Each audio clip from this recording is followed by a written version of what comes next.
그 손목시계가 물속에서 손을 뻗는 모습은 당시 내가 느꼈던 이상한 직감으로는 절대 인간이 할 수 있는 일이 아니었다.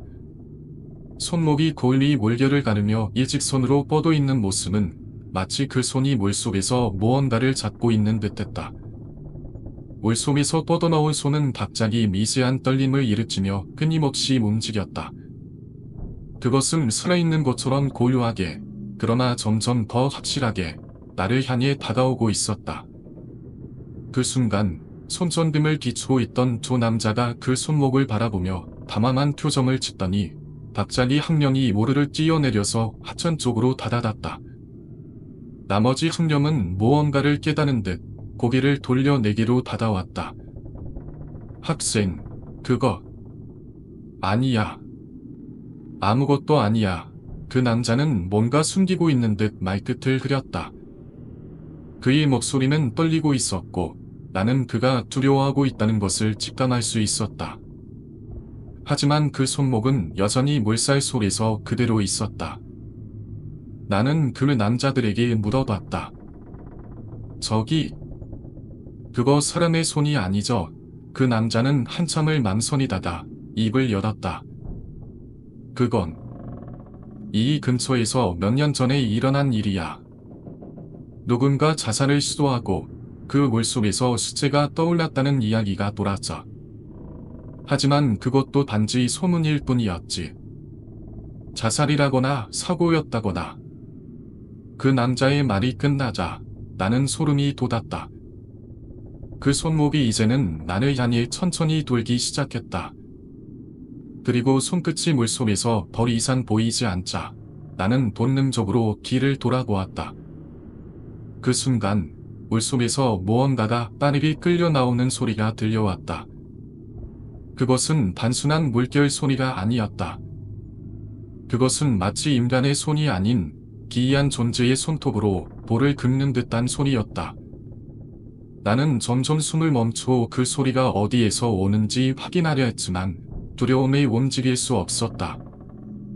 그리고 그 소리가 멈추자 물속에서 갑자기 파란 불빛이 번쩍였다. 그것은 사람의 눈처럼 빛나고 있었다. 그 불빛은 점점 더 가까워지더니 갑자기 물속에서 한 손이 나타났다. 그 손은 처음에는 느리게 그리고 점점 더 빠르게 나를 향해 다가왔다. 나는 몸이 얼어붙은 채로 그 손이 내 눈앞에 다가오는 것을 볼 수밖에 없었다. 그 손은 바로 내가 꿈에서 본 그 손목이었다. 그것은 이제 완전히 내 앞에 떠오른 상태였다.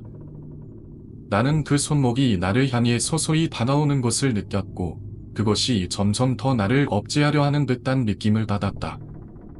손목은 아무 말 없이 내 얼굴 가까이 다가왔고 그때 내 귀에 없던 소리가 들려왔다.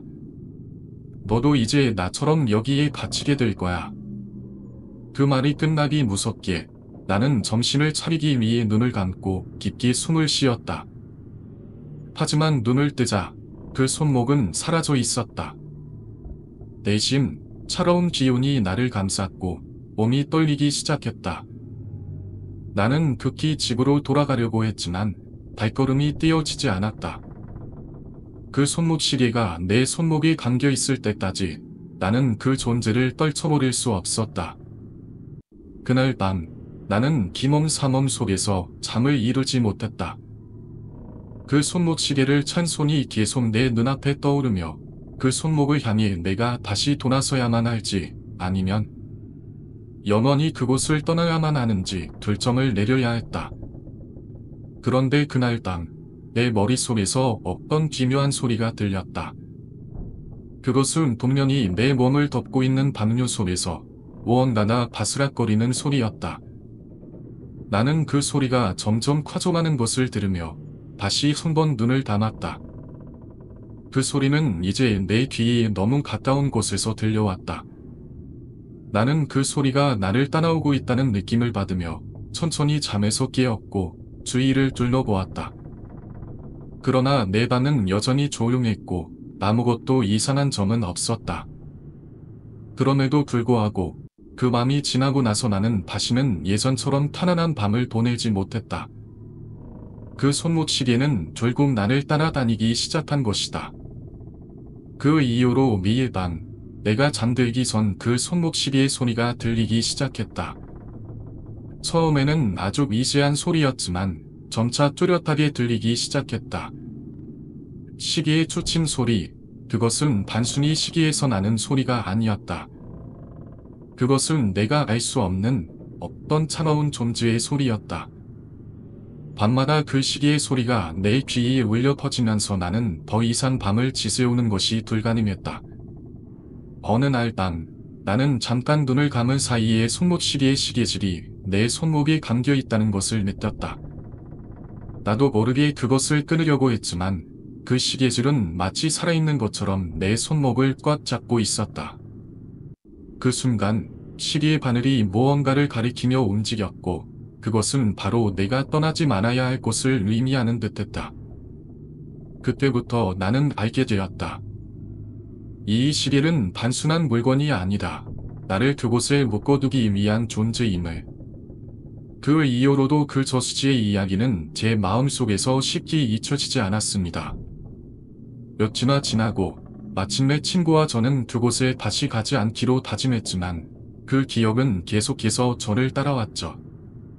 그날의 그림자와 물속에서 올라온 손이 계속해서 제 머릿속을 떠나지 않았습니다. 마치 무언가가 제게 메시지를 전하려는 듯한 기분이 들었습니다.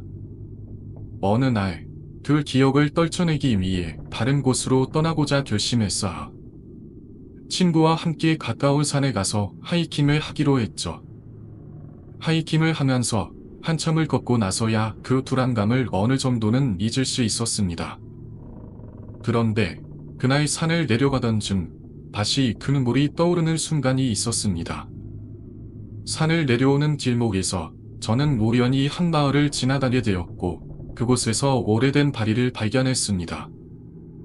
그 다리는 정말 낡고 오래되어서 3번 건너면 두 번 다시 건널 수 없을 것 같은 느낌을 주었죠.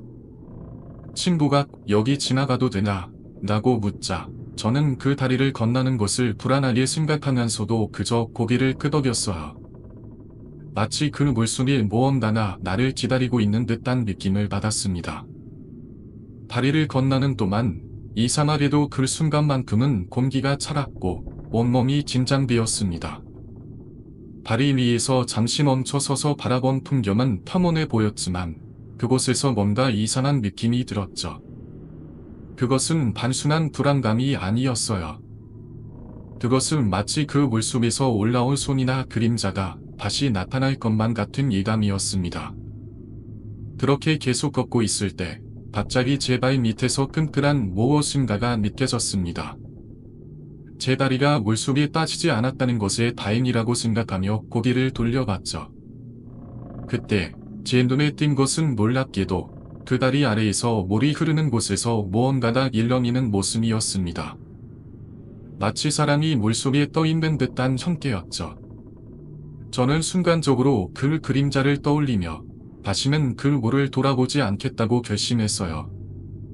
그러나 그 다리 아래에서는 분명히 무언가가 끊임없이 일렁였고 그것은 점점 더 선명하게 다가왔습니다. 점심을 차리고 보니 그 순간까지도 계속 이어지던 그 일렁임이 이제는 물속에서 기어 나오는 손으로 변해 있었습니다. 바로 그때였어요. 마치 그 물속에서 나오는 것이었는지 물속에서 느껴지던 차가운 기운이 느껴졌고 다시금 그 손이 제게 다가오는 듯한 느낌을 받았습니다. 그 손은 천천히 물 밖으로 나왔고 그곳에서 기어 나온 손을 보면서 저는 아찔한 순간을 맞았습니다. 그것은 분명히 살아있는 사람의 손이 아니었어요. 차갑고 청백한 피부가 점점 더 가까워지며 마치 저를 끌어당기려는 듯한 느낌을 주었죠. 그 손이 다리를 타고 올라오며 제게 다가오는 순간 저는 그곳에서 더 이상 멈출 수 없다고 생각했습니다. 그 손을 피하기 위해 더 빨리 움직였지만 그 순간은 이미 너무 늦었습니다. 그 손이 제 다리를 잡기 전에 갑자기 친구가 큰 소리로 외쳤습니다. 너 거기서 뭐해? 빨리 나와. 친구의 목소리에 이끌려 저는 무심코 뛰어나왔고 그 손이 제게 닿기 전에 다리를 건넜습니다. 그때 다시 돌아볼 순간 물속에서 올라오던 손은 사라져버린 듯 그 자리는 고리와리에 변했습니다. 저는 이제껏 겪어본 적 없는 두려움에 휩싸였고 그때의 일이 잊혀지지 않게 마음에 새겨졌습니다. 그날 이후 저는 그 저수지와 다리에 대해 생각을 하지 않으려 했지만 그 기억은 점점 더 가나리 저를 압박했습니다. 물속에서 올라오는 손과 그림자, 그리고 그 불안한 기운은 끊임없이 저를 따라다녔습니다. 그리고 어느 날 마침내 친구가 다시 저에게 말을 걸었습니다. 그 기억을 잊으려고 노력했지만 이제 더 이상 그 물속에 있었던 것은 무언가 다른 존재였다 싶다 라고 말했어요. 그 존재는 그 물속에서 끌어당기려고 했던 악기였을까? 아니면 그 물속에서 계속해서 살아나는 어떤 영혼이었을까? 지금도 그 물속에서는 누군가를 기다리고 있는지 모르겠습니다. 그 이상한 손과 그림자의 정체는 여전히 풀리지 않은 미스터리로 남아 있습니다. 혹시 여러분도 이런 경험을 해본 적이 있으신가요? 물속에서 무언가 끌어당기려는 느낌을 받은 적이 있다면 그건 무엇이었을까요? 그 존재는 왜 그런 행동을 했을까요? 여러분의 생각을 댓글로 남겨주세요. 이 이야기가 마음에 드셨다면 좋아요와 구독 버튼을 눌러주시고 더 많은 공포 이야기들을 함께 나누어 주세요. 여러분의 소중한 의견을 기다리고 있습니다. 감사합니다. 들란의 경험은 여전히 제 마음속에 깊은 흔적을 남기고 있습니다. 악몽을 시간이 지나면서도 끊이지 않았고 그때의 끔찍한 밤닭이 미의 밤 저를 괴롭혔습니다. 점점 더 선명하게 떠오르는 그 물속의 그림자, 물속을 가로지르는 무언가의 존재는 마치 저를 지켜보고 있는 듯한 느낌을 주었습니다. 아무리 시간이 지나도 그 존재의 정체는 풀리지 않았고 그 미끄덩한 감각은 하루가 멀다 하고 제 몸에 다시 떠오르는 듯했어요. 이런 악몽은 단순한 꿈의 차원을 넘어선 느낌이었습니다. 매일 밤 꿈속에서 그 여자가 저를 쫓아왔습니다. 물속에서 서우적대며 손을 내미는 그녀는 이제 저에게 말없이 다가오는 대신 입을 열며 보아줘 애다고 속삭였습니다. 그러나 그 속삭임은 물속의 거칠 소리 속에서 잘 들리지 않았고 저는 마치 그녀가 물속에 갇힌 채로 제게 무언가를 전하려는 것만 같은 느낌을 받았습니다. 그 꿈에서 깨어날 때마다 숨이 막히는 듯한 압박감과 함께 차가운 물속에 있는 듯한 기분이 계속되었죠. 그녀는 그저 꿈속의 존재이다? 아니면 그날 보트 아래에서 제 발을 스쳐왔던 그 미끄덩한 존재와 연관이 있을까? 그때의 느낌은 아직도 너무 생생하게 느껴집니다. 보트를 타고 있던 그 순간 물속에서 뭔가가 제 발끝을 스쳐 지나가며 2번, 3번 미끄덩거리는 듯한 느낌을 받았죠. 마치 물속에서 살아 움직이는 것처럼. 그리고 그 존재가 제가 보고 싶지 않다는 걸 알았을까요? 며칠 뒤 저는 다시 그 낚시터로 돌아가기로 결심했습니다. 제 발 밑에서 미끄덩한 느낌을 받았던 곳, 바로 그 장소에 다시 가보자는 결정을 내린 겁니다. 아무리 기이한 느낌이라도 그곳에서 무엇인가를 찾아야만 할 것 같았어요. 어쩌면 그곳에서 제가 본 것은 단순한 사고일 수도 있고 아니면 단지 제 상상력이 만든 파년일지도 모르니까. 하지만 그날 그 느낌이 저를 지배했고 그 장소를 떠나기 전까지는 그 미스터리를 풀 수 없을 것 같았습니다. 그때 저를 따라온 지인도 그런 느낌을 받았다고 했어요. 물론 그는 그때의 상황을 제가 겪은 것처럼 똑같이 느끼지 않았지만 그가 말한 것도 나름 신빙성이 있었습니다. 그는 말한 일을 그 장소에는 실제로 많은 사람들이 낚시를 즐기러 오곤 했고 그곳의 깊은 물속에서는 물고기들이나 시조들만이 아니다. 그 이상한 느낌을 주는 곳들이 있다는 것이죠. 그는 그 미끄덩한 느낌에 대해 혹시 시조나 물속의 큰 물고기가 그랬을 수 있다 고 말했지만 저에겐 그리 아니라는 느낌이 확실했습니다. 그건 단순히 물속의 식물이나 물고기들이 만들어낸 현상이 아니었어요. 그리고 다시 그 낚시터를 찾았을 때 물속에 들어가면서 조금 더 자세히 살펴봤습니다. 바닥을 내려다보았지만 여전히 그곳은 물속에서 볼 수 있는 범위가 제한적이었고 그저 흐릿한 그림자와 흔들리는 물결만 보였습니다. 그런데 이상하게도 그 물속에 있던 물고기들이 갑자기 멀리 떠나는 모습이 눈에 띄었어요. 그들은 마치 무언가를 피하려는 듯한 행동을 했고 그때 또다시 그 미끄덩한 느낌이 제 발끝에서 스쳐갔습니다. 저는 그 순간 본능적으로 발을 툭하고 흔들며 물속을 피했죠. 너무 가까운 순간에 다시 그 존재가 나타날 것만 같은 느낌이 들었습니다. 그날 이후로 그 물속에서 발생한 일은 더욱 명확하게 저를 쫓아왔고 그 여자의 모습도 점점 더 선명해졌습니다. 그리고 밤마다 그녀는 계속해서 꿈속에 나타나 저를 향해 손을 뻗으며 도와줘 라는 말을 반복하곤 했습니다. 그 여자가 저를 찾으려 하는 걸까요? 아니면 그 물속에 갇힌 영혼이 저를 끌어들이려는 걸까요? 그 정체불명의 존재가 무엇인지 알아내기 전까지는 저는 그 미끄덩한 느낌과 그녀의 목소리로부터 벗어날 수 없을 것 같았어요. 이제는 그 악몽을 반복해서 겪을 때마다 제 몸은 불안하고 불안감이 점점 더 커져만 갔습니다. 그날의 납치터, 그 물속에서의 미끄덩한 감각, 그리고 그 여자의 절박한 속삭임. 모두가 너무 심심하고 강렬해서 그 무엇으로도 잊을 수 없을 것 같습니다. 그 여자가 누군지, 물속에서 무엇이 저를 쫓아왔는지, 그저 악몽일 뿐인지, 아니면 그곳에서 일어난 미스터리인지 그 답을 알 수 없다면 저는 계속해서 그 존재의 정체를 추적할 수밖에 없을 것 같아요. 여러분은 어떻게 생각하시나요? 그 미끄덩한 존재는 무엇일까요? 그 여자는 왜 저를 찾아온 것일까요? 여러분의 생각을 댓글로 남겨주세요. 그리고 이 이야기가 흥미로웠다면 좋아요와 구독을 눌러주시고 더 많은 이야기를 함께 나누어 주세요. 그날 이후 그 경험은 제게 깊은 영향을 미쳤습니다. 그 당시에는 그저 무서운 꿈이나 어쩌면 우연의 일치일 거라고 생각했죠. 하지만 시간이 지나면서 그 이연의 사건들이 단순한 우연이나 꿈이 아니었음을 확신하게 되었습니다. 그 꿈에서 본 여자는 단지 꿈 속의 한 존재일 뿐이었지만 그 꿈을 꾼 뒤에 마주한 뉴스 기사와 그 여자의 끔찍한 모습은 그저 우연한 사건들이 아닌 어떤 불가사의한 연결고리로 이어져 있다는 느낌을 떨칠 수 없었죠. 그날 아침 그 기사를 본 저에도 온몸이 떨려서 일어날 수 없었습니다. 기사가 전해주었던 내용은 저희가 갔던 그 진천 백곡 저수지 근처에서 불과 몇 개월 전에 발견된 단사체와 관련된 곳이었죠.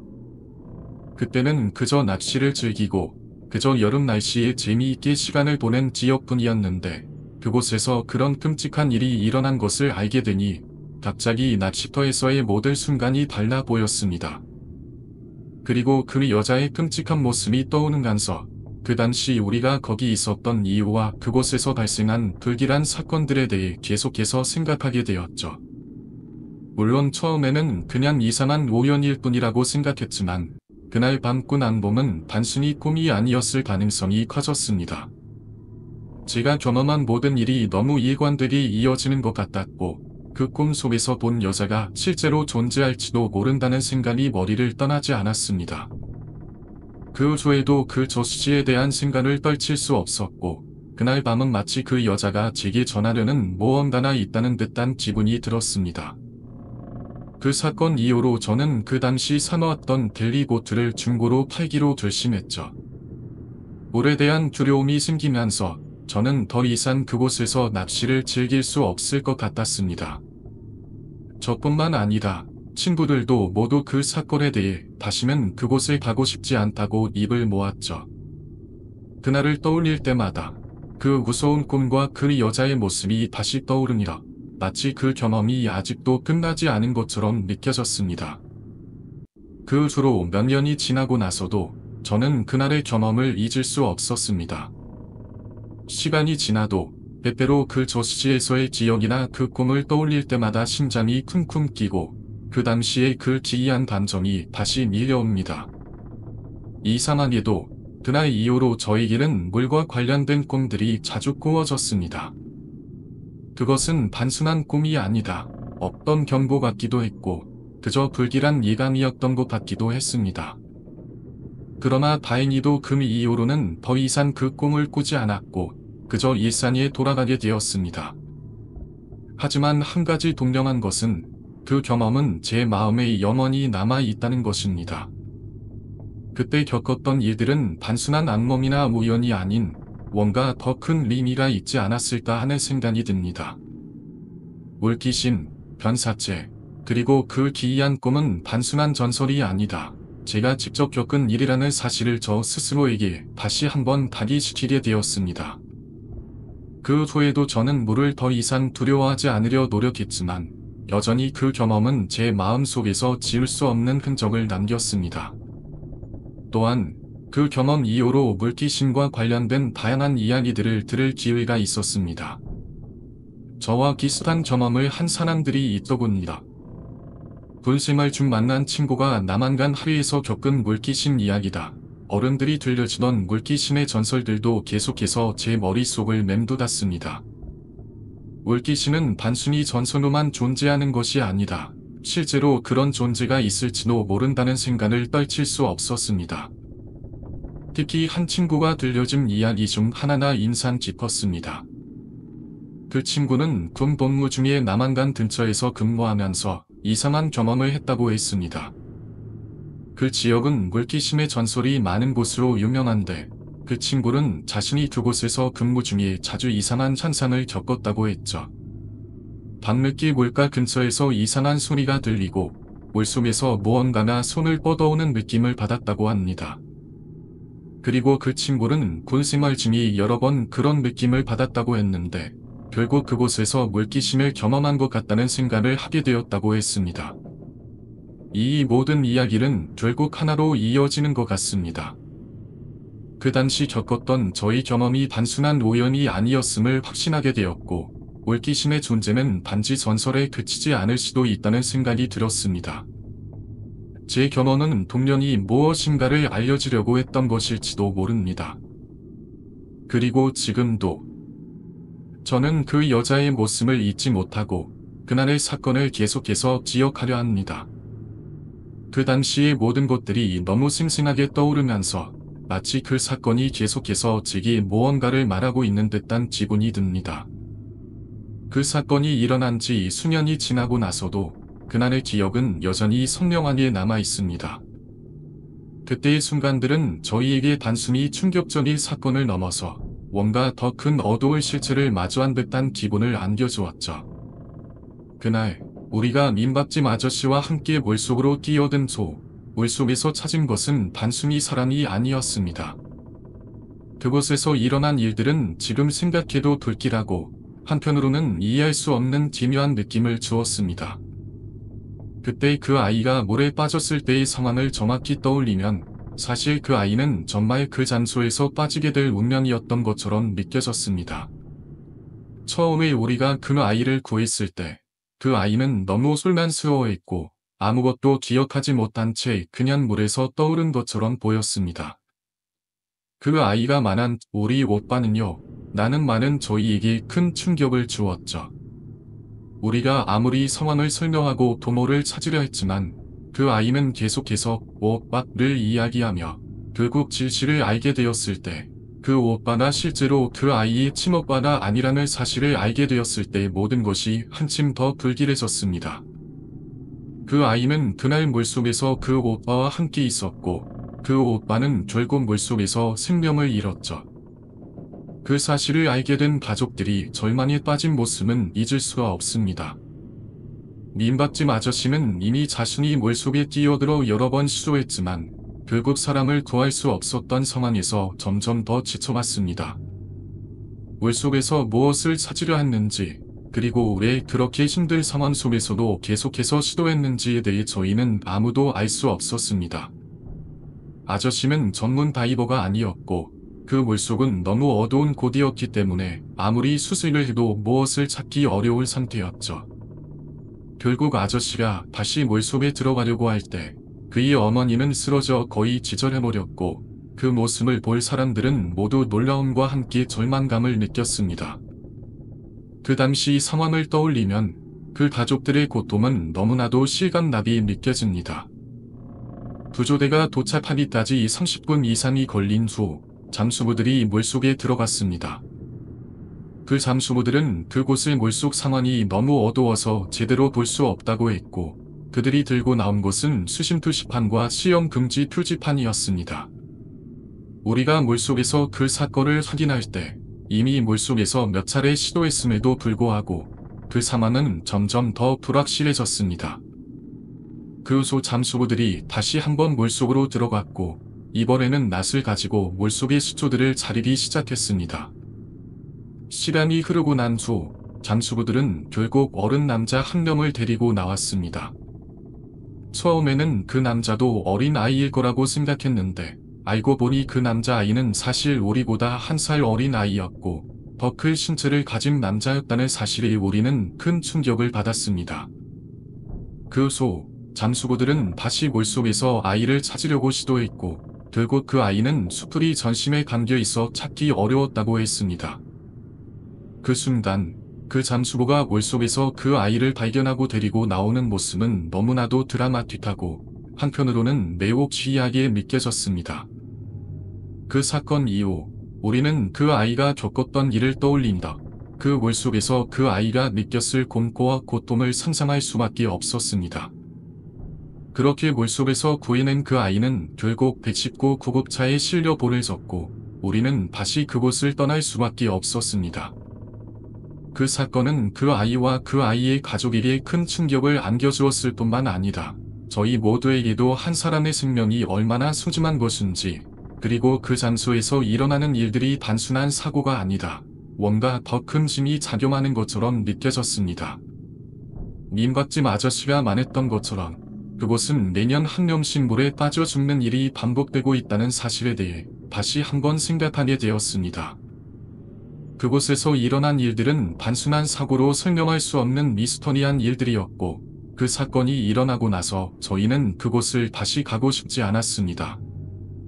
그리고 그 사건에 대해 친구들과 술을 마시며 이야기를 나누던 중 우리는 그 물귀신이 된 여중생에 대한 이야기를 하게 되었습니다.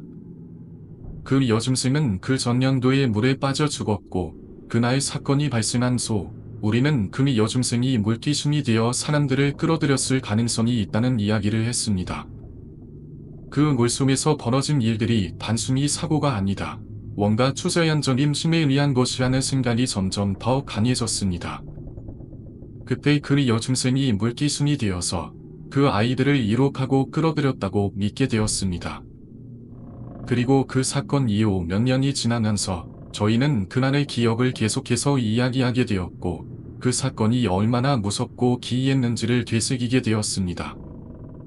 그 사건이 저희에게 남긴 것들은 단순히 한 사람의 죽음만이 아니다, 그곳에서 벌어진 이상한 현상들과 기이한 경험들이었죠. 그 이야기는 저희에게 계속해서 떠오르고 결국 그 사건은 단순한 고향 이야기로 남게 되었습니다. 그 아이가 얼음 속에서 고통스럽게 소리 지르며 울지 않고 손으로 얼음의 끝을 꽉 붙잡고 있었다는 것은 정말로 기이한 장면이었습니다. 당시 그 어린아이는 마치 그 순간에 얼음과 하나가 된 듯한 모습이었죠. 주변의 모든 사람들은 그 아이의 처참한 상황에 당황하고 무엇을 해야 할지 몰라 한참을 서성였다고 합니다. 반장님은 바로 그 아이를 발견하고 급히 밧줄을 구하기 위해 뛰어왔습니다. 그러나 얼음 속에 갇힌 아이에게 달아나는 것은 너무 위험했기 때문에 오작점 가까이 가는 것보다는 멀리서 밧줄을 던져서 구하는 것이 훨씬 안전한 방법이었죠. 이곳은 이미 얼음이 깨지고 있었기 때문에 누구라도 얼음 속에 빠지면 함께 빠져들 위험이 큰 상황이었습니다. 반장님은 그 상황에서도 빠르게 판단하여 멀리서 밧줄을 던졌고 아이에게 소리쳐서 얼음 끝을 놓지 말라고 말했습니다.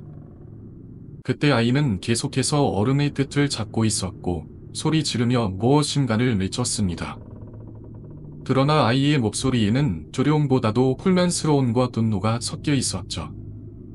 그 소리는 아이가 절박한 상황에서 나오는 것이었지만 한편으로는 어딘가 모르게 냉정한 느낌을 주기도 했습니다. 반장님은 상황이 더 이상 지체되지 않도록 현장 소장에게 급히 전화를 걸어 도움을 요청했죠. 몇 분 후 여러 명의 사람들이 달려왔지만 그때는 이미 반장님이 아이를 건져낸 상태였습니다. 그 아이는 물속에 오래 빠져 있었기 때문에 온몸이 흠뻑 젖어 있었고 그 차가운 물에 젖은 옷을 벗기기도 힘든 상태였다고 합니다. 그래서 반장님은 급히 수건으로 아이의 몸을 닦아주고 근처에 있는 짐에서 따뜻한 담요를 가져와 덮어주었죠. 그때까지 아이는 여전히 아무런 표정 변화를 보이지 않았고 울지도 않았습니다. 어쩌면 그 아이는 너무 충격을 받았던 걸지도 모르겠죠. 하지만 아이가 정신을 차린 후 그제야 큰 소리로 울기 시작했고 그 목소리는 정말로 절망적이었습니다.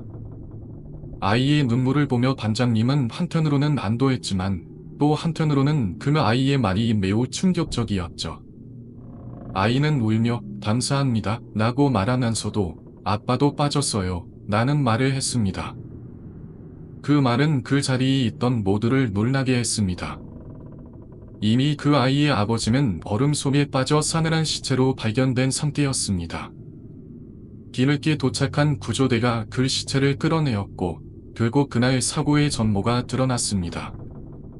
그런데 그 사고에 대한 이야기를 더 듣고 나니 그 지역에서는 매우 신비롭고 불길한 전설이 전해지고 있다는 것을 알게 되었습니다. 그날 점심시간에 식당에서 동네 아주머니들이 나누었던 이야기 중에 이 황저수지에서 9년마다 한 명씩 사람이 죽는다는 전설이 있었습니다.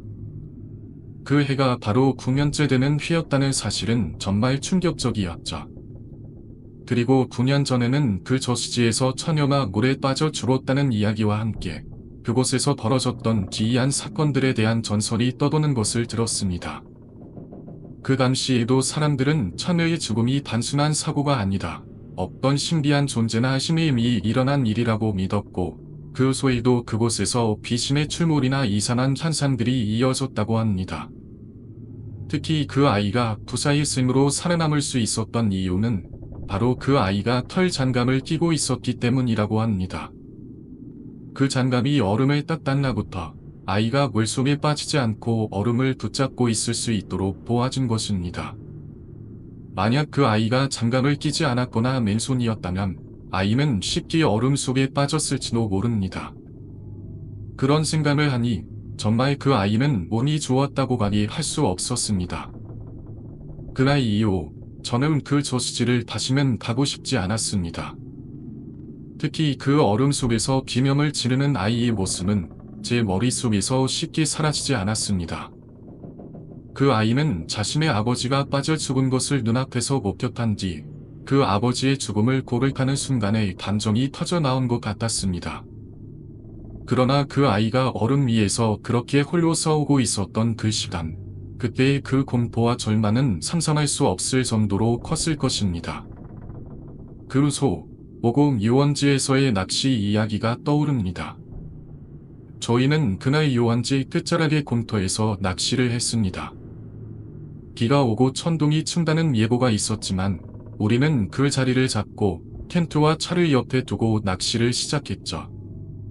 물가에 장어를 낚기 위한 준비를 하면서도 그곳에서 느껴졌던 이상한 느낌은 결코 쉽게 잊히지 않았습니다.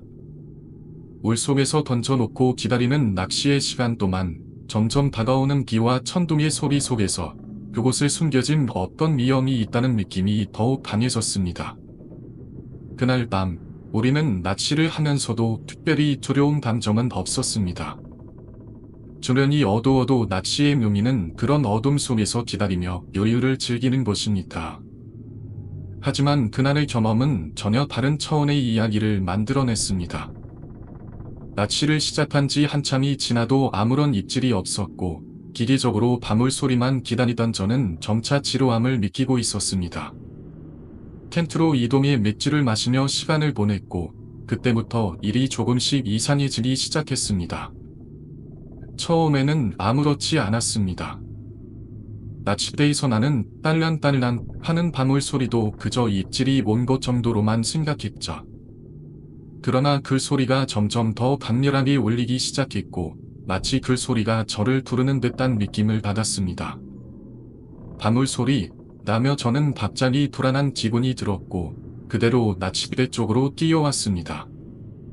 하지만 그 순간 누구인가 급하게 저를 부르기 시작한 것입니다. 코비 씨, 가지 나. 빨리 나와. 그 소리는 너무 급하고 절박하게 들렸습니다. 그때 저는 순간적으로 그 이유를 알지 못하고 그냥 내 몸이 먼저 반응했죠. 왜? 무슨 일이야? 하고 생각하며 뛰어가던 발걸음을 멈추고 뒤를 돌아봤습니다. 형의 친구가 절박한 얼굴로 저를 두르고 있었고 마치 무언가 끔찍한 일이 벌어질 것만 같은 분위기가 느껴졌습니다. 형의 지인인 그분은 저를 계속해서 두르며 가지 마세요. 그쪽으로 가지 마세요. 라고 말했죠. 분위기가 심상치 않았고 그분의 표정도 매우 심각했습니다. 그러다 보니 나도 모르게 그곳으로 가려던 마음이 멈추었고 순간적으로 그분의 말대로 돌아가기로 했습니다. 뭔가 위험한 게 있나? 그런 의문이 드는 동시에 저는 그쪽 낚싯대를 다시 바라보며 마음속에서 뭔가 묻힌 느낌을 받았습니다. 그분은 저를 다시 말없이 따라오라고 했고 그 사이에도 낚싯대는 계속해서 흔들리며 바물이 울리고 있었습니다. 뭔가 끔찍한 일이 일어나고 있다는 직감이 들었습니다. 다시 돌아가면서 그분은 저와 현익의 짐을 빨리 챙기라. 그쪽은 지금 더 이상 안전하지 않아요. 라고 했습니다. 그때 저는 그 말이 단순한 경고가 아니다. 정말 뭔가 위험한 상황이 오고 있다는 걸 느꼈죠. 우리는 일단 짐을 챙기고 그때까지도 낚싯대에서 울리는 바물 소리가 계속 들렸습니다. 하지만 이상한 점은 그 바물 소리가 점점 더 강렬해지고 급하게 울리는 소리 같다는 것이었어. 마치 저를 둘러내기 위한 소리처럼 느껴졌습니다. 짐을 차에 실고 저희는 그 자리를 떠나기로 했죠. 왜 이렇게 급하게 움직여야 하지? 라는 의문이 있었지만 그 누구도 더 이상 물어보지 않았습니다. 차를 타고 이동하던 중 형의 지인인 그분은 창밖을 쳐다보며 계속해서 뭔가를 살피고 있었습니다. 그때 저는 그들의 긴장감이 단순한 불안이 아니다. 실제로 무언가를 보고 있다는 걸 직감했습니다. 그리고 그분은 차가 멈춘 소리야 입을 열었습니다. 오늘은 여기서 그만 내려가지 말자. 날이 밝으면 그때 낚싯배를 챙겨서 올라가자. 그 말에 저는 깜짝 놀랐습니다. 무슨 일이 일어난 건지 정확히 몰랐던 저는 호기심에 그만 물어봤습니다.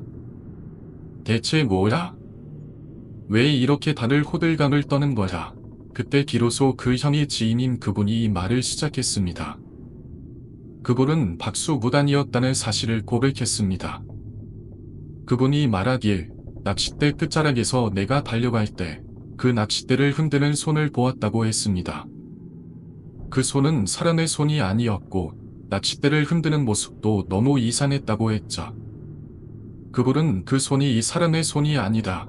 무언가 다른 존재가 낚싯대를 잡고 흔들고 있었다고 말했습니다. 그 순간 그 바물 소리가 나자 그 존재가 낚싯대를 흔들면서 저를 유인하려 했다는 것입니다. 너를 부른 이유는 바로 그 존재가 너를 유인하려 했기 때문이다. 너는 그 손을 보고도 모르고 계속 가려고 했지. 그분은 그때까지의 모든 상황을 설명해 주었습니다. 그 순간 저는 그분의 말을 믿을 수밖에 없었고 그 낚싯대에서 들리는 바물 소리도 단순한 입질을 알리는 것이 아니었음을 깨달았습니다.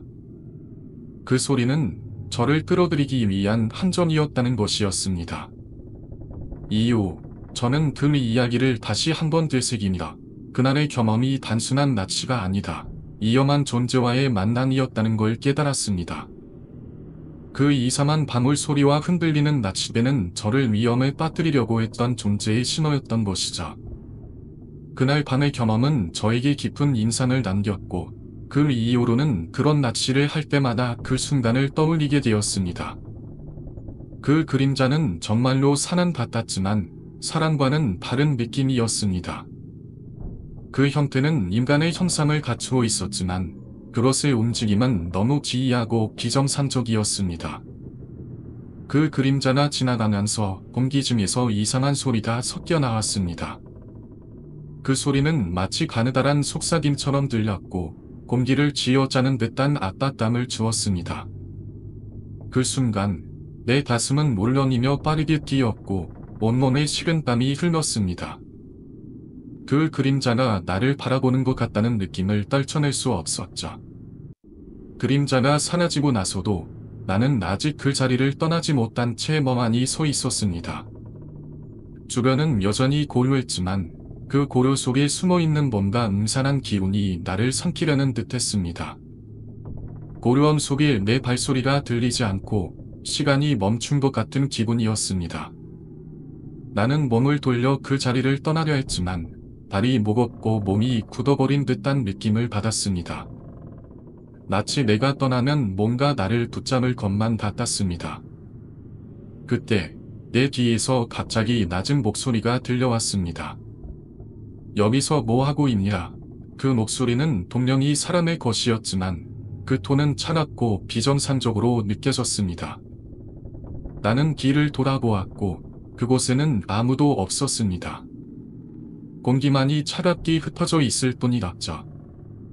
그 목소리가 어디서 나왔는지 알 수 없었고 순간적으로 온몸이 얼어붙는 느낌이 들었습니다. 숨이 막힐 듯한 고통이 가슴 속에서 밀려왔고 나도 모르게 발걸음을 재촉하기 시작했습니다.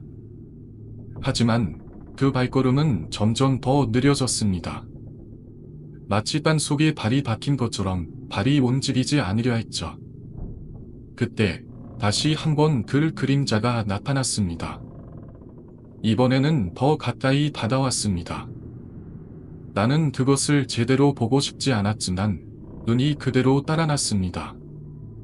그 그림자는 점점 더 선명해졌고 그때서야 나는 그것이 사람의 형태를 넘어서 없던 비인간적인 존재임을 깨닫게 되었습니다. 그것의 얼굴은 존재하지 않았습니다.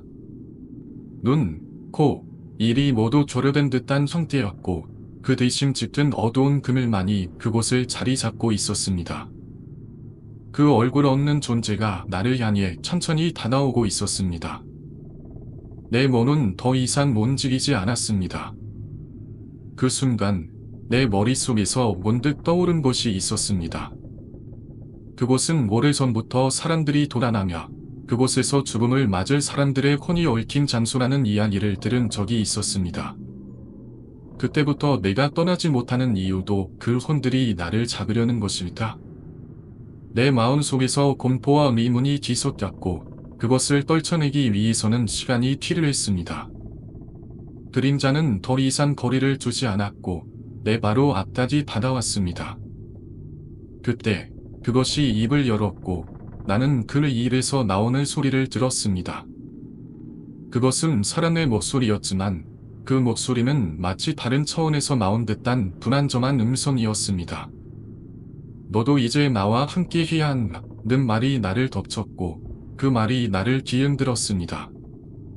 나는 몸을 움찔하며 그 자리를 빠져나가려고 했지만 그 그림자는 내 몸을 잡고 움직이지 못하게 했습니다. 숨을 쉴 수 없을 만큼의 압박감이 느껴졌습니다. 하지만 그때 갑자기 내 머릿속에서 무언가가 떠올랐습니다.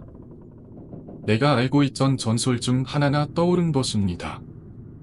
이곳을 떠나려면 그 존재와 눈을 맞추지 말고 침착하게 행동해야 한다. 나는 그 말을 떠올리며 차분하게 심호흡을 한 소, 내 시선을 그 존재의 얼굴에서 멀리 두었습니다.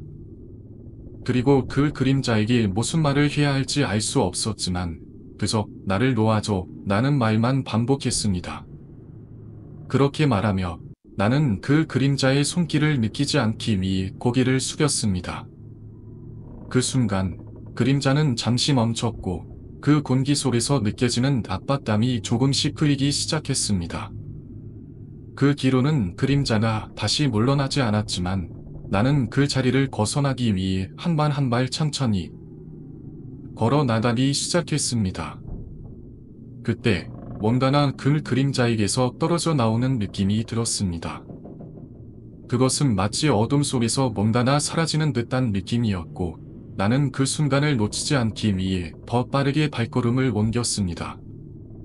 그림자는 나를 더 이상 따라오지 않았고 나는 겨우 저수지의 입구에 다다랐습니다. 숨을 크게 내쉬며 나는 그곳을 떠났습니다. 그 후로 그곳에서 다시는 낚시를 하지 않았고 그 당시 있었던 일을 아무에게도 말할 수 없었습니다. 그날 밤의 기억은 여전히 생생하게 나의 머릿속에서 떠나지 않으니라.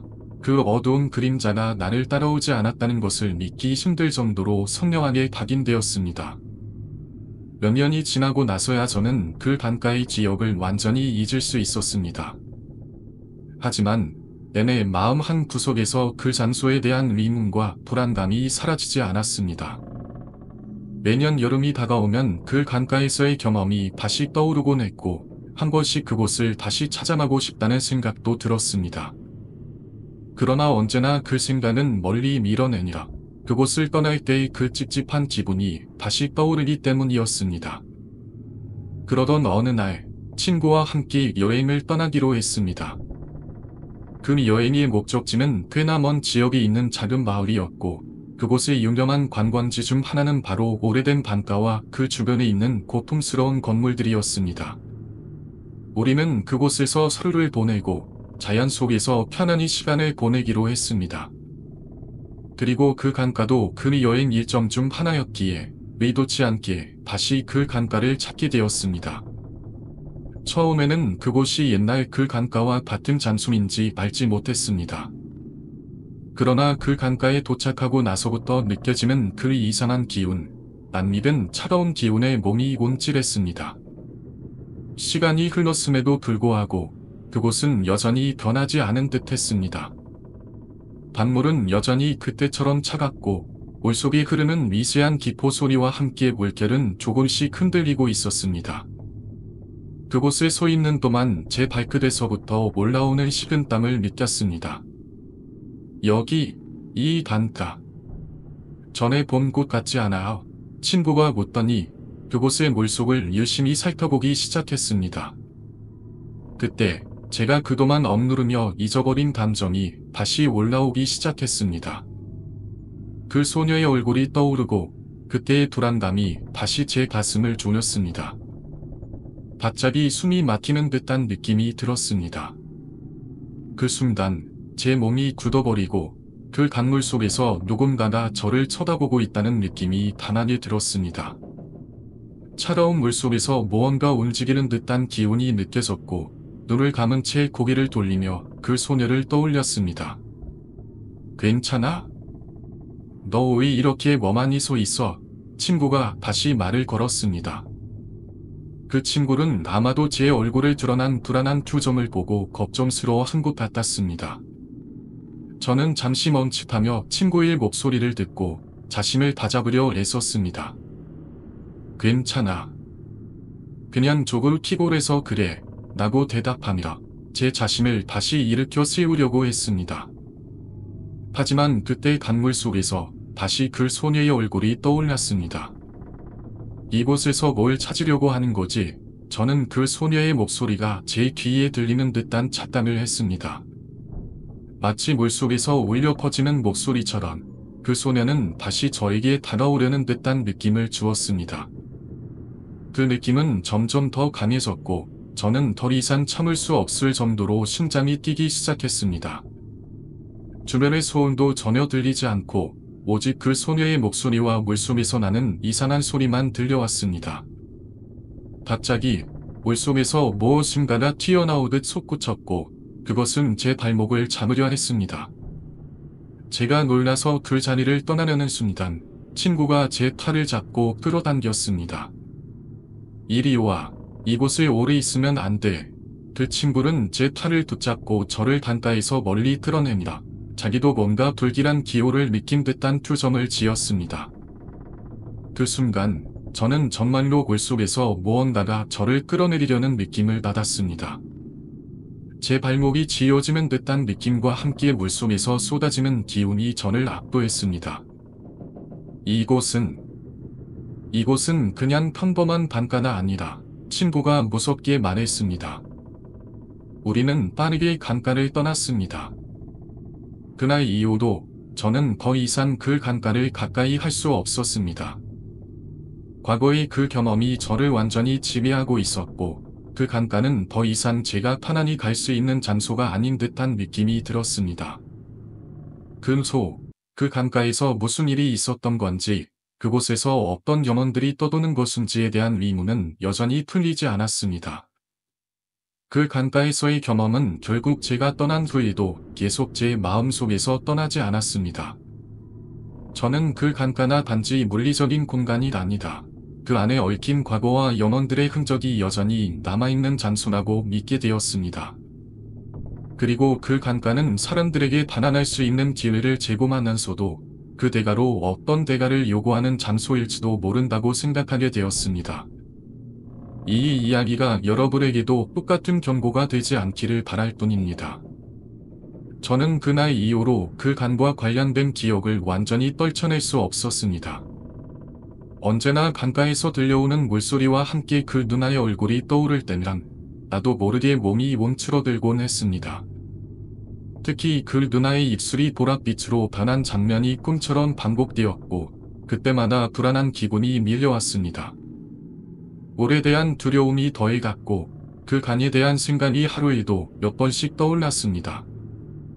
무언가 미스터리한 힘에 끌려가듯 그 강이 나를 기다리고 있는 것처럼 느껴졌습니다. 어느 날 부모님과 함께 그 지역을 다시 방문하게 되었습니다. 그런데 이번에는 그 강 주변의 이상한 느낌이 더 강하게 다가왔습니다. 물속에서 일어났던 일이 떠올라서 그 자리에 서 있는 것만으로도 가슴이 조근거렸습니다. 그 강의 물은 여전히 흐르고 있었고 주변은 여전히 조용했습니다. 하지만 그 평온한 표면 아래에서는 무엇인가 숨겨진 기운이 존재하는 것처럼 느껴졌습니다. 저는 그 강에 가까워지지 않으려 했지만 부모님께서 그곳을 지나가자 저기 한번 들어가 보자는 말에 자연스럽게 따라갔습니다. 그러나 강가에 다나서자 물이 지나치게 차갑고도 깊어 보였습니다. 갑자기 강물이 부드럽게 출렁인다. 물결이 일어났습니다. 그 순간 나는 이 물속에 무언가가 있다고 확신할 수 있었습니다. 그것은 단순한 물이 아니다. 다른 존재의 흔적이 남아있는 듯한 느낌을 주었습니다. 그 느낌이 너무나 강해서 다시 그 강에 발을 들여놓을 수 없었습니다. 다시 강에서의 일들을 꿈에서 꾸기 시작했습니다. 이 꿈들은 현실처럼 생생했고 그 누나의 얼굴이 다시 나타나 저를 향해 손을 내밀었습니다. 그녀는 여전히 그 보랏빛 입술을 다지고 있었고 웃음을 띠며 저를 부르고 있었습니다. 꿈속에서 그녀는 말했습니다. 너는 여기서 빠져나갈 수 없어. 나와 함께 영원히 이곳에 있어야. 그 말은 마치 경고처럼 다가왔고 나는 그 말을 들을 때마다 두려움에 휩싸였습니다. 꿈속의 그녀는 점점 더 가까워진다. 마치 제 몸을 끌어당기려는 듯한 느낌을 주었습니다. 그 이후로 저는 물에 대한 공포가 점점 더 커져갔습니다. 물에 들어가는 그 누나가 다시 나타날 것 같은 두려움이 항상 따라왔습니다. 이 기억을 떨쳐낼 수 있는 방법이 없다고 생각했지만 그 강에 대한 기억은 계속해서 제 삶의 그림자처럼 드리워져 있었습니다. 물가에 서 있는 것만으로도 그녀가 다시 나타날 것 같았고 그 강이 다시 나를 불러들일 것 같았습니다. 저는 점점 물에서 멀어지며 그 기억을 잊으려고 노력했습니다. 하지만 어느 날 저는 너무나 궁금한 마음에 다시 그 강을 찾기로 결심했습니다. 그 강이 나를 왜 끌어들였는지, 그 누나가 누구였는지, 그 강이 숨기고 있는 비밀이 무엇인지를 알고 싶었기 때문입니다. 그러던 중 저는 그 강 주변에 있는 오래된 마을 사람들과 이야기를 나누게 되었습니다. 그들은 그 강에 대한 여러 이야기를 들려주었습니다. 그중 한 할머니는 이렇게 말했습니다. 그 강에는 예전부터 많은 사고가 있었어. 그 근처에서 많은 사람들이 물에 빠져서 죽었고 그때마다 사람들은 이상한 소리를 들었다고 했지. 바로 그 간에서 웃음소리나 울음소리가 들렸다는 거야. 그리고 그 간이 갇힌 영혼들이 그 물속에 묻혀 있었다고들 해. 그 이야기를 들으면서 저는 그 간이 단순히 자연적인 장소가 아니다. 어떤 초자연적인 존재가 얽혀있는 곳이라는 사실을 깨닫게 되었습니다. 그 간은 단지 물이 흐르는 곳이 아니었고 그곳에 묶인 영혼들이 나를 두르고 있었던 것이었습니다. 그 영혼들은 아마도 자신들이 겪었던 불행을 나에게 전달하려고 했던 것인지도 모르겠습니다. 그것이 그 눈 하나 계속해서 나타나 나를 불러들이려 했던 이유일지도 모르겠습니다. 그 이유로 저는 그 간을 다시 찾지 않았습니다. 그 누나의 웃음소리나 그 간에서 느꼈던 차가운 손길은 아직도 제 마음속에 살아있습니다. 그 간은 이제 제게 단순한 물줄기가 아니다. 여러 가지 미스터리와 불가사의한 이야기를 품고 있는 장소가 되었습니다. 제 마음속에서는 그 누나와 그 간의 비밀이 아직 풀리지 않았음을 느끼고 있습니다. 아마도 그것은 영원히 풀리지 않을 미스터리로 남아있을 것입니다. 그날 이후 나는 그 간에 대해 전혀 생각하지 않으려 했지만 그곳에서의 기억은 내 마음속에서 깊이 자리 잡았다. 할머니의 눈물, 어른들의 표정, 그리고 그날 이후로 계속해서 내게 찾아오는 불안한 기운은 내가 그 간을 떠난 후에도 내내 나를 괴롭혔다. 시간이 지나면서 그 기억은 점점 더 흐릿해졌지만 어느 순간 그 간 근처에서 들었던 희미한 목소리와 나를 향해 손을 내밀던 그 누나의 모습은 내 마음속에서 다시 살아났다. 어느 날 나는 다시 그 마을을 찾아갔다. 내 마음속에서 끊임없이 맴도는 그 간의 이야기를 풀고 싶었기 때문이다. 할머니가 나에게 들려주었던 이야기를 떠올리며 그 간이 왜 그렇게 위험한 곳이었는지, 그곳에서 어떤 일이 벌어졌는지 궁금해졌다. 할머니는 그 간 근처에서 내가 물던 이유를 찾기 위해 그날의 이야기를 나에게 전해주셨다.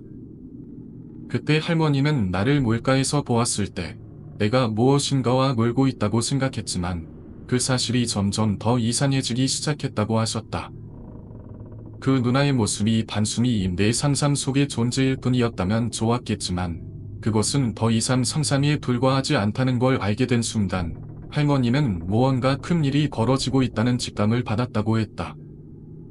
그날 할머니가 나를 급하게 물속에서 끌어낸 이유는 내가 물속에서 무엇인가와 물고 있었던 것이 아니다. 이미 그 존재가 물속에서 나를 기다리고 있었다는 사실을 알게 되었기 때문이었다. 내가 물속에서 끊임없이 무엇인가를 만지고 있던 그 순간 할머니는 나를 살펴보며 내가 손에 쥔 것이 사람의 머리카락처럼 보인다는 것을 깨달았다. 그때 할머니는 더 이상 나를 두고 물가에 있을 수 없다고 판단하고 나를 급히 끌어내었다. 그 후 할머니는 나를 데리고 절에 갔고 그곳에서 스님에게 기도를 드렸다고 하셨다. 그리고 그 무당집에서 기도를 받은 후 나는 그날의 일이 마치 일상적인 일처럼 지나가 버렸다고 느꼈다.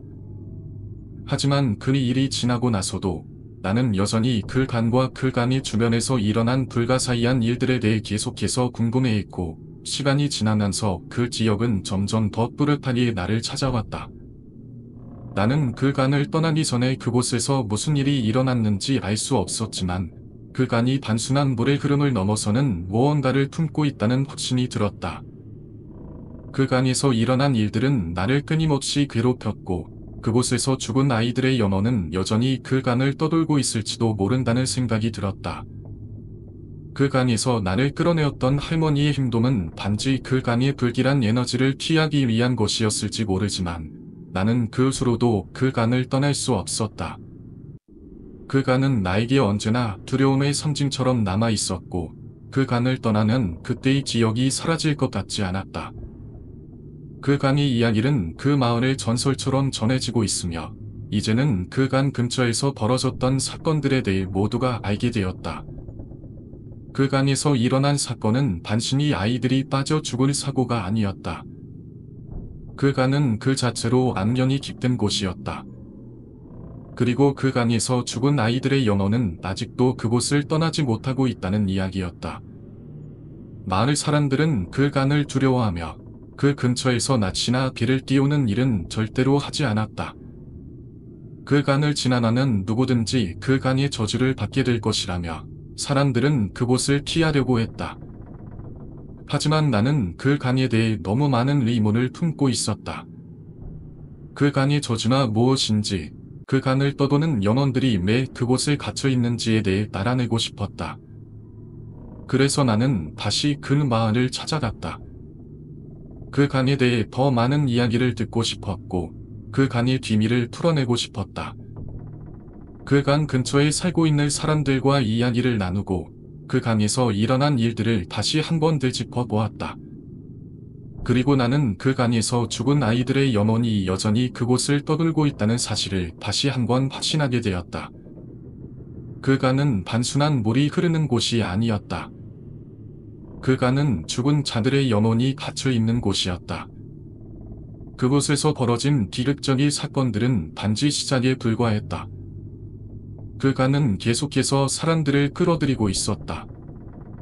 그 간이 가진 힘은 그 누구도 이해할 수 없는 것이었고, 그 간의 저주를 풀 수 있는 사람은 아무도 없었다. 그 간은 그 자체로 끝없는 악의 중심이었고, 그 간에서 벌어진 일들은 모두 그 간의 불길한 운명에 의해 결정되는 것이었다. 그 간은 나를 떠나지 않았다. 마을을 떠나고 여러 해가 지나도 나는 여전히 그 간에 대한 악몽을 꾸었다. 매일 밤 그 간의 물소리가 귓가에 몰려 커졌고 순덕 언니의 얼굴이 또렷하게 떠올랐다. 나는 그 간에서 내가 본 것들이 모두 현실이었다는 것을 확신할 수 없었지만 점점 그것이 내가 경험한 일임을 부인할 수 없게 되었다. 어느 날 나는 그 마을에 다시 가기로 결심했다. 그곳에서 일어난 일이 아직도 나를 괴롭히고 있었기 때문이었다. 마을에 도착하자 시간이 지나면서 마을은 여전히 예전의 분위기를 간직하고 있었다. 그러나 사람들이 입을 다물고 그 간에 대해 언급하지 않으려는 모습에서 그 비밀이 여전히 숨겨져 있다는 것을 알 수 있었다. 그들은 그 간이 불러오는 저주가 무엇인지, 그 간을 건넌 사람들의 기륵적인 운명이 어떤 것인지를 알기 때문에 입을 닫은 것이다. 저수지 근처에는 여전히 사람들이 가지 않으려 했고, 그곳을 지나가더라도 다른 길로 돌아가곤 했다. 그러나 나는 더 이상 그 간의 저주에서 도망칠 수 없다는 것을 알았다. 나도 그 간에 대한 이야기를 풀어내야만 했다. 그렇지 않으면 그 악몽이 끝나지 않을 것 같다.